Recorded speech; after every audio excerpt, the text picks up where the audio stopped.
I do exactly the same thing just for my ankle, and exactly for my wrist.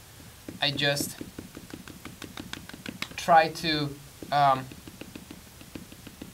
go as fast as possible.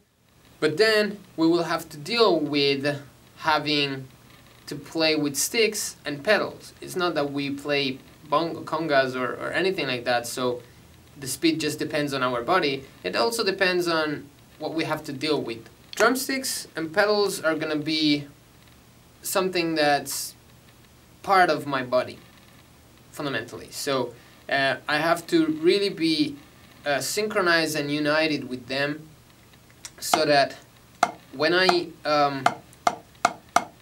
play, I don't feel, I'm not separated to them, and I don't feel their weight. I don't feel like it's an extra thing that I have to lift or anything like that. But how do we do that? Like, what's the way, what's the correct way of dealing with these external things? So let's start from our sticks. Basically, it's an extra weight. It doesn't matter how heavy your sticks are, it's still, even the lighter stick, it's an extra weight for our body. So the less we feel the weight, the better it is for endurance, for speed, for power, and so on, right? So in the first part of the motion, we will have to push the stick down. So we will have to put this object from here to the surface that we're playing on. And we know that the force of the gravity, it's in our favor in this part, because if we let the stick fall, it will fall automatically. We don't have to do any effort to push the stick down, okay?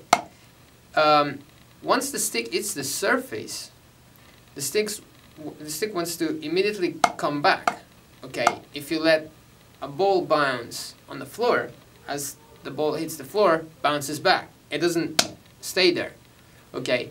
Of course, there are many different situations where the surface that you're playing on doesn't have a rebound at all, but in this case, we're working with a piece of wood against a tight drum head, and even a floor tom, even the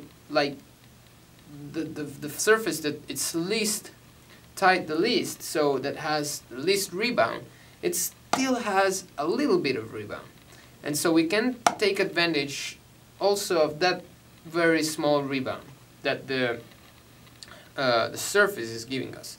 So in this case, it's going to be a stick on a rubber pad, so there's a lot of rebound going on, and it's great to have this example. So what happens here, it's actually that the stick, it's a surface and wants to immediately come back.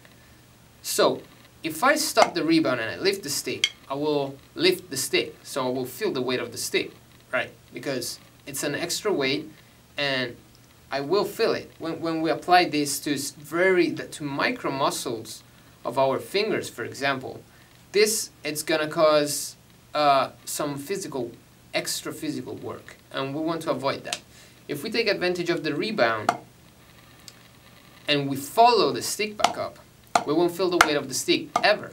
Okay, if I follow the stick back up, as I'm doing here, where my hand is completely open until I don't follow the stick and grab it back, it means that I'm literally following the stick.